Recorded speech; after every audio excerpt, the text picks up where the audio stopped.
Assalamualaikum Bu Sri. Waalaikumsalam. Gimana kabarnya? Alhamdulillah Ibu sehat. Alhamdulillahirabbil alamin. Bagaimana Ibu Dek? Ya alhamdulillah Sebaliknya. juga. Kayaknya yang kemarin kita belum tuntas ya Bu ya. Ibu Iya, masih asik tuh. ada. Iya. Gimana masalahnya yang kemarin Ibu? Masalahnya kemarin itu tentang guru yang masih sering menangani siswa itu dengan intonasi suara yang tinggi ya. Kesannya itu kurang menempatkan siswa semestinya, karena kan belum tentu anak itu salah, anak itu masalahnya timbul dari diri sendiri, bisa jadi kan itu ada faktor eksternal gitu ya. Nah, bingung gitulah Bu, tapi saya lebih dominan kasihan ke anak gitu, gimana gimana pasti itu anak jadi korban gitu, mayoritas kan. Nah, apakah Ibu sudah mencoba ngobrol langsung dengan beliau? Sebetulnya kalau ngobrol, lihat dulu kapasitasnya ya. Karena saya kapasitasnya bukan seperti guru BP, hanya sebagai pengajar, paling saya menanya ketika obrolan non formal, ketika sedang eh,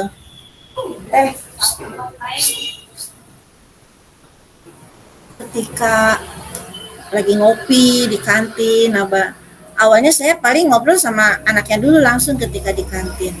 Nah, setelah itu saya biasa cek recek ya sama guru gitu. Tapi guru bukan guru yang bersangkutan dulu gitu.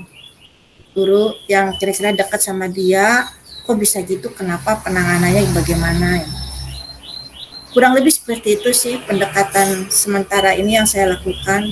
Karena saya di sini posisinya gitu, tidak langsung serta merta ya, hanya cek recek aja seperti itu. Berarti Ibu belum istilahnya ngobrol langsung ya dengan ya wali kelas yang kelas 12 ya kemarin tuh ya Bu ya? Iya. Kelas ya. Iya, sekarang kan anaknya Tapi kelas 12. tapi kalau dengan anaknya, dengan wali kelas 3 udah ngobrol, karena kebetulan itu satu rekan sejawat ya, jadi lebih enjoy, beda sama rekan kerja. Karena kalau rekan kerja kan itu beda mapel ya. Kalau rekan sejawat kan enak satu mapel, jadi kita sering diskusi sekalian membahas perilaku anak-anak kita juga sih. Sebatas itu. Bagus sih. Oh, seperti itu Bu. Jadi yang belum itu dengan berarti si anak tuh dikeluhkan oleh beberapa guru ya Bu ya? Betul. Tapi alhamdulillah dengan pendekatan saya yang saya alami waktu setahun kemarin jadi wali kelas, guru yang saya dekati, malah saya dulu yang dekatin, bukan gurunya yang itu. Saya dulu yang dekatin beberapa guru lah, gak hanya satu. Saya ajak komunikasi tentang kondisi anak saya, ada 3 waktu itu.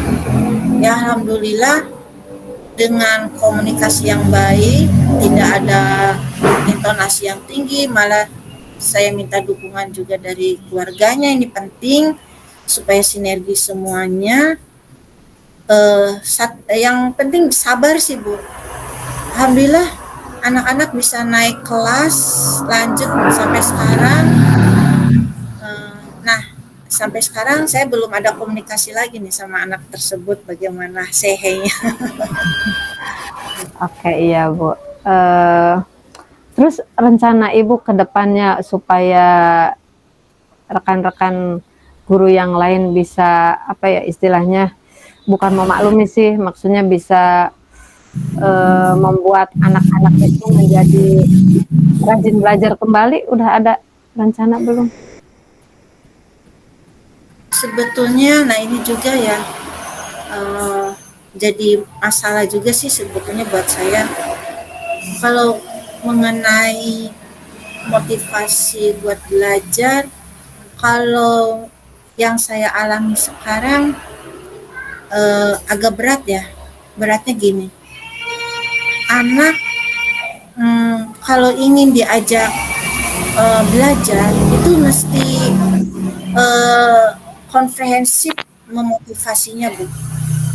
Tidak tidak harus oleh satu guru. Jadi semua elemen harus bekerja. Contohnya semua elemen satu, lingkungan sekolahnya harus kondusif dulu. Contohnya ada nggak sih program literasi, pembiasaan literasi yang terstruktur, ini satu.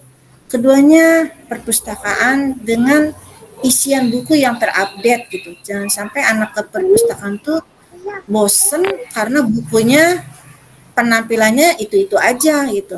Kemudian ruang akses internet juga. Nah, ini penting juga Bu sebagai tempat kolaborasi anak ketika menyelesaikan tugas sekolah gitu ya.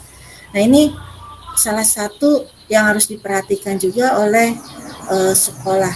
Selain guru, ini juga mindsetnya harus dirubah juga ya. Kita ini menilai diri sendiri dulu gitu. Dengan program saya ikut seperti ini, akhirnya mindset saya bagaimana anak saya arahkan untuk suka dengan pembelajaran yang sifatnya produk gitu, atau padat karya, sehingga anak itu lebih ke penerapan konsep 70%, 30%-nya anak memahami konsep dari audiovisual. Itu yang sekarang saya lakukan untuk meningkatkan motivasi belajar siswa, dan diakhiri dengan pemberian instrumen penilaian seperti tes kognitif yang sifatnya HOTS. Jadi si anak betul-betul kritis dalam berpikir, menganalisa, dan diawali dengan observasi. Kurang lebih seperti itu yang saya lakukan ya. Mengharapkannya seperti itu. Dan rekan-rekan guru yang ini, jadi si anak tuh terus termotivasi akan belajar ya. Oh, bagus juga rencana Bu Sri ya. Kemudian komitmen apa yang akan Ibu capai dari rencana itu? Sebetulnya kalau komitmen secara pribadi, saya ingin jadi seorang pengajar tuh yang profesional, tanggung jawab, betul-betul niatnya ibadah, membimbing anak itu. Supaya saya enteng dalam melaksanakan aktivitas sebagai pengajar. Gak ada embel-embel bonus, gak mau ada embel-embel ini. Satu dulu itu komitmen. Yang kedua, komitmen secara pribadi seperti itu tadi, motivasi ke anak dari diri sendiri dulu, programnya seperti tadi. Kemudian yang ketiga, saya ingin kedepannya saya sendiri pribadi terprogram gitu. 1 bulan ini, 1 bulan berikutnya apa, sehingga yang tahapan terakhir ini betul-betul saya mengaplikasikan variasi dalam metode pengajaran sesuai dengan tujuan capaiannya dan menyesuaikan dengan gaya kebutuhan belajar anak. Nah, ini komitmen saya ke depan, tahapan-tahapannya dari mulai mengenal siswa, kemudian mengenal gaya belajarnya, kemudian memodifikasi metode mengajar, betul-betul anak merasa senang belajar, nyaman belajar dengan gaya pengajaran saya. Ini komitmen saya sebagai pengajar. Sungguh luar biasa ya Bu Sri ya. Mudah-mudahan apa yang Ibu cita-citakan, Ibu rencanakan tentang anak-anak yang berbudi pekerti, baik dan cerdas dapat terwujud. Ada yang mau ditanyakan lagi atau dilanjutkan nanti lagi, karena kan mau masuk kelas ya Bu ini kayaknya. Alhamdulillah Bu, saya senang seperti ini sehingga beban pikiran saya itu berkurang gitu dengan adanya kegiatan seperti ini ya. Mudah-mudahan bermanfaat buat saya pribadi, memotivasi. Minimal itu Bu, saya nggak terlalu luas ekspektasinya. Iya, amin. Oke. Sampai sini dulu. Iya, Bu. Mari kembali Nah, lagi ke kelas masing-masing mungkin. Assalamualaikum warahmatullahi wabarakatuh.